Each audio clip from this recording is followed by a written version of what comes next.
It's great to have you here on the Clark Howard Show. You know, our mission is to serve you with advice and information that empowers you to make better financial decisions in your life. You know, money doesn't mean anything without your health, your well-being, and having joy in life is so much a part of well-being to me. And there are so many things we're enjoying less and less for a simple reason.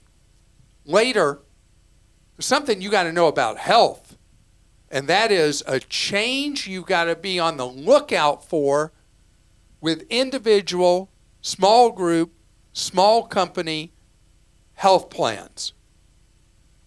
So, oh, wait a minute. What is this right here? Oh, what was I doing? Oh, that's right. I got distracted by my cell phone. I was looking at it instead of talking to you. Just kidding. So, want you to think about this. Next time you're at any kind of restaurant, from fast food to the fanciest ever, I want you to see if people are actually having a good time, if they're looking at each other, if they're telling stories, laughing, carrying on, or what are they doing? What do you see more and more and more and more? People are staring at these addictive devices that we carry.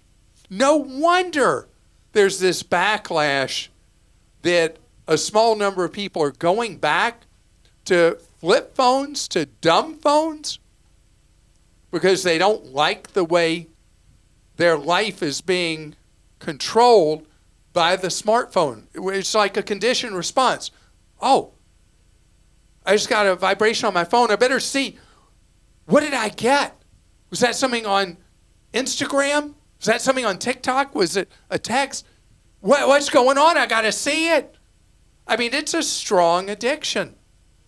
And I think it's really affecting enjoyment. Think about if you're eating alone and you're eating that bowl or that burger or whatever it is you're having. If you're fully absorbed on your phone, I promise you don't remember enjoying your meal.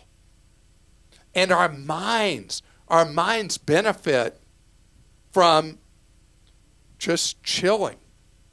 My phone tells me every week if I'm using my phone more than I did the week before, less than I did the week before. And when Lane and I were on a vacation recently, I got a notice that I'd used my phone so much less that week. It was an hour and like 35 minutes less. I was like, man, I usually use my phone just way too much. And so I want you to think about how this Swiss Army knife we carry, why is it called a Swiss Army knife? Because think of all the different things the phone does that's great. But then think about when it's too much of a good thing. And so one thing is the meals. And I remember us going to a friend's house for dinner, and they had a phone house. And before you sat down at the table, you had to check your phone into the house and leave it. And it's something I've thought about ever since that meal, how nobody was suddenly being distracted, looking at their phone, no longer engaging with other people. What do you do at a dinner? Do you find that you pull your phone out and look at it? No. Not if I'm dining with anybody else, no. I don't do that. How do you feel when that other person picks up the phone? It doesn't usually happen when my kids are home. That's a thing. Well, I mean, just look in a restaurant and you'll see people out for what should be a time to really enjoy each other, if they enjoy each other's company. Yeah, well, that's another But segment. You'll see so many people looking at that phone. What about you? Do you do that? heal thyself. What's up, Christa? All right. Well, Hoyle in North Carolina wrote in with this. What is the best buy on a 50-inch smart TV? Is this like Best Buy, the retailer, or Best Buy on a The TV? best deal. Yeah. Okay. So TVs go on sale in cycles. And we just had a really good cycle leading up in the 2 weeks between the AFC NFC championship game and the Super Bowl. And now who needs to watch a TV anyway? The deals are gone for now because they do come in waves. They come, over Black Friday month, the month of November. They come very heavily in the lead up to the Super Bowl. During the summer, there will be certain cycles because people aren't watching TV as much. You'll see a lot more clearance deals on TVs. A 50-inch TV, the typical lead price on a 50-inch TV is $199. But during the sale cycles, you'll see a 50-inch TV easily for like $129. So the calendar is really the most important indicator more than anything else with TVs is buying in those inflection point periods when the retailers have all the doorbusters. Often, like, for example, a lot of the Super Bowl, pre-Super Bowl sales on TVs are the season of TVs that are about to be replaced with the newest models. Doesn't mean there's anything wrong with them. The manufacturers make sweetheart deals to the retailers to have those move on.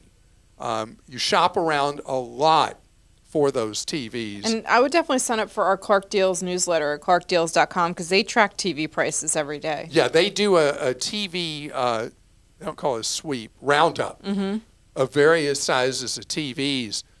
And if your TV croaks and you can't wait till one of the normal sales periods when TVs are a real deal, then just watch the bargains that we publish at Clark Deals or any other bargain site to find deals available on the TVs. Bob in Oklahoma says, how do I decide if buying a rental property is right for my family? The opportunity in front of me is a $292,000 home that is move-in ready and only a few years old. The thought is we could put $100,000 down on it. We have great credit in part to you, thanks to you, so we'd be looking at a payment of about $1,600 all in. We could rent it out for $2,100 according to Zillow. Thank you. It was the number I was looking for.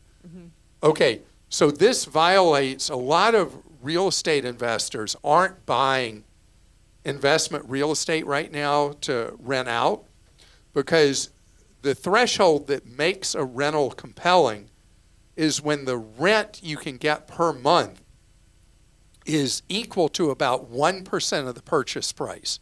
The numbers you gave at $2,100 purchase price, just under $300,000, you're looking well below that 1% in return of rent. It would not be, at the numbers you gave, it wouldn't be a really bad investment. It just wouldn't be a remarkably lucrative investment having the money you would have sunk into it versus a rent of, let's say Zillow's right, and that's a question. Getting $2,100 a month would not be a rental that I'd say, yippee, I can't wait to own that. On the other hand, if you own a rental for the long, long term, you own it for decades to come, the fact that it doesn't fit the 1% ratio will be taken care of over time by inflation. There was more information that I think you should hear, too, from Bob that might make a difference in your answer. All right, let me hear. He said the $500 in rent sounds good, but I'll still have to repay the $100,000 down payment. How do I know if this makes financial sense? We have a current mortgage of $167,000 and we're paying 5% interest on it. Should I just pay it off instead of getting the rental? All funds would be coming from our retirement. I'm a huge fan of the show and would appreciate any help you could provide. Okay, Bob, thank you for that additional, because the first was the straight numbers. The circumstance of what you'd be doing, borrowing the money or pulling it from retirement accounts, this is not a compelling purchase that would make it worth doing all that, taking money from a retirement account or anything like that. I would not do this. Kimberly in Pennsylvania says, help, I joined a quote-unquote professional association that cost $1,000 a month. I signed a contract for 12 months stating I would pay that monthly using a credit card the association kept on file. After 3 Is this months, a lead generation pitch? After 3 months, I realized this association was not helping me and my hard-earned money was being wasted. They promised my business would grow by 20 to 50 new clients. It did not. They promised one-on-one coaching. I got that, but they sucked.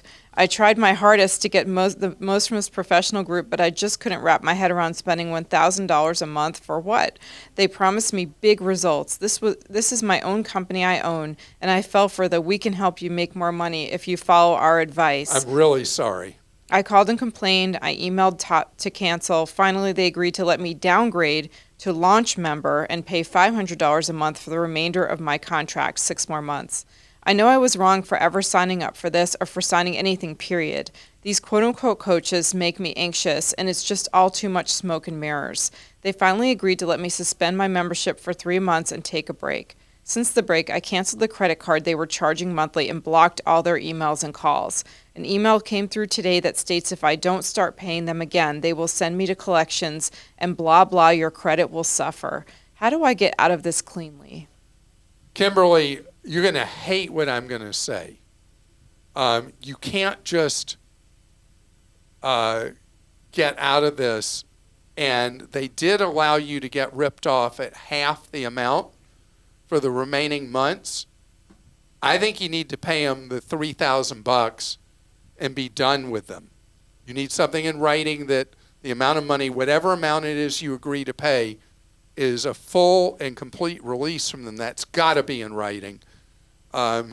You have pointed out something that, I knew from almost the second sentence that this was one of those lead generation ripoffs.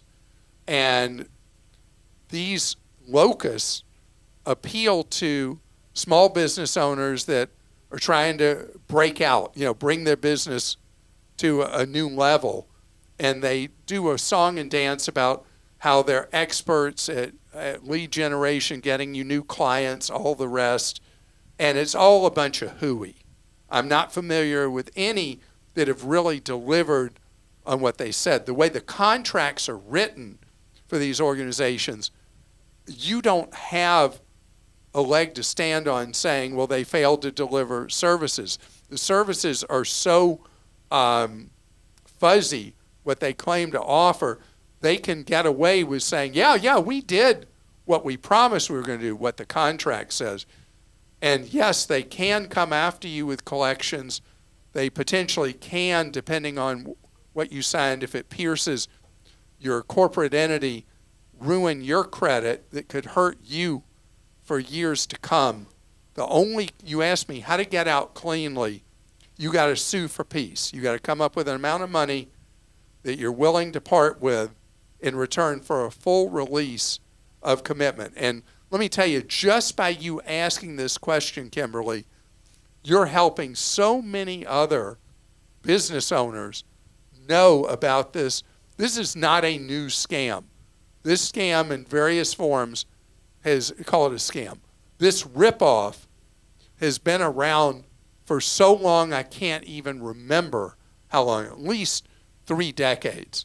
So you are now getting the word out to others, but the best thing for you to do is limit the hurt to your wallet and be done with these people. I'm really sorry. Coming up ahead, I got something that small business owners need to be really alert to. Individual consumers really need to be alert to. We are moving into a new era of pseudo health insurance that's going to leave a trail of tears. The cost of health insurance, when you have to buy it for yourself as an individual, you buy it for yourself as a family, you buy it for your small business, it's shocking how much health coverage costs, real health coverage. And the question is, why does it cost so much? Because the cost of medical care in the United States has been going up way beyond the general rate of inflation. And almost all of it is hospital-based charges. The general cost of health care has not trended any significant variance from general inflation, except for, in rare cases, prescription drugs, but in all cases, hospital care. And I've talked in the past about that. So what happens is health insurance directly reflects the extreme increase in costs for health care in the United States. So people are wheezing on those costs. And that's made it possible for a lot of, could call them shady operators, whatever, to sell what are known as non-compliant health insurance plans to individuals, couples, families, self-employed companies, that sort of thing. Not big companies, but small companies that are looking at extremely high costs. So a compliant plan, just so you know, has to comply with the rules that Congress passed for what has to be covered in a health insurance plan. A non-compliant plan can exclude people based on pre-existing conditions or can exclude coverage specifically for a pre-existing condition you have, but cover other things. A non-compliant plan will have things that look really good. They'll have visit charges or co-pays at a doctor that look really great. The premiums will be very low. The deductibles will be very low or non-existent that you'll have to meet before coverage kicks in. And there is no free lunch here. What you'll find with a non-compliant plan most often is that it will not cover a cancer. It will not cover a heart failure. It will not cover liver failure. That when it comes to serious conditions with vital organs in your body, it's not covered. These plans cover just routine kind of visits for simple things. And that's why the premiums are like so low. And you compare, you look at a compliant plan, it's going to have high deductibles you've got to meet. It's going to have high premiums you have to pay. But then if something really bad happens to you, that's covered. That's the difference. And that's what you need to be aware of when you are wheezing from very, very high health insurance premiums, is that the substitutes that are being touted may not be worth the tiny premiums that come with them.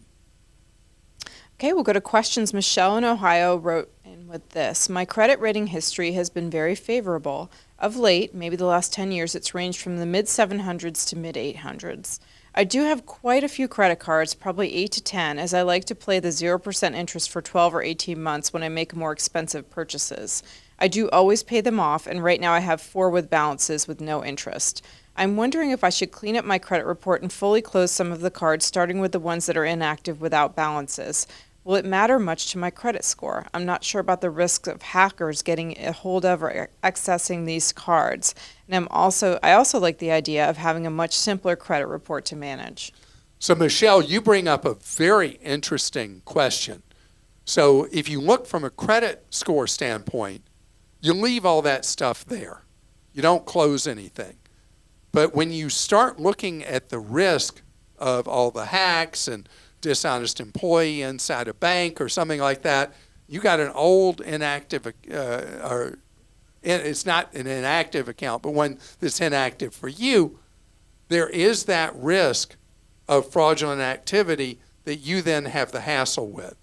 So if you have an older card, you got tons of available credit, you have an older card that you've not actively been using in the last, let's say, 24 months, you've not used it at all. If you want to close one, close it. and see what happens if there's any meaningful movement in your score after you close it. If there's not one, take another one that you haven't used in a good long time and close it. In other words, I'm not going to say to you all at once, oh yeah, go close 4 or 5 of those, clean things up. You need to make sure you don't harm that good credit score you have by reducing all in one fell swoop a great amount of your available credit. And you'll see the pain point. What's the point that you need to stop closing any more cards? But ones that have not been active for a significant period of time may actually be having less impact on your ratios or no impact on your ratios, which is the important part, besides paying your bills on time, to having a great credit score. Mark in North Carolina says, recently I purchased a 2025 vehicle. I got about 13 to 14% off before they tacked on the dock fee. A dock fee. Not a bad deal for a top performer. When I got to the finance manager, he threw me a curve. He said that unless I purchased the extended warranty, I would need to come there for all my vehicle services to keep the powertrain warranty valid. That's a big, fat lie. I think there's a federal law that says they can't require that. I ended up purchasing the warranty but canceled it the next day after my mind cleared. It took me 2.5 months to get my money back, but at least they were honest. I think this is something people should be aware of. So there's so much profit in that piece of junk extended warranty that because they're not selling you the manufacturer's own. They're selling you some marketing outfit's warranty, because the profit margins are unreal on those. They don't really cover anything. So that's an insurance product. And you have to have a look period that, depending on the state, because insurance is regulated by the states, most commonly is 30 days to say, I don't want that. And you have the right, essentially, to unwind it, to turn the clock back when they sell you that junk. It was an abuse of you, strong-arming you into buying the extended warranty. I'm really glad you stood up for yourself, got it canceled, and got that ill-gotten theft of your money by that dealer back in your hands. And this is from Jean in Louisiana. Hi, Clark. I'm a longtime listener turned podcast watcher, thanks to my dad, I hope I'm saying it right, Gasner, who used to listen to you when I was younger. My question is, what are your thoughts about online money management tools like Mint or RocketMoney? Well, Mint is gone. Yeah, Mint's gone. There's YNAB too. You need a budget. Yeah, YNAB.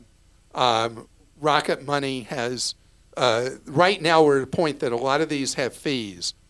And we've done some serious digging into these various budgeting tools and apps, and we have very useful reviews for you to decide if one of these would work for what you're trying to accomplish or not and be worth the fees. At Clark.com. At Clark.com. Thank you.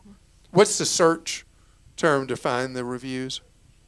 We'll put it in the show notes. Okay, we'll have it right for you in our show notes, because I'm looking at the link now. That is a long link, so we're going to have it there as a hyperlink you can click to review the various ones. And we have a specific review of RocketMoney you can see that's a separate review right there. And the main story is called The Best Budgeting Apps. So you can see, because there are different goals people have with a budgeting app or budgeting tool, and there is no one size fits all. I mean, if somebody feels like they just got no idea where their money goes every month, I'm a big advocate for YNAB. You need a budget that does a really good job of coaching you to better money management habits.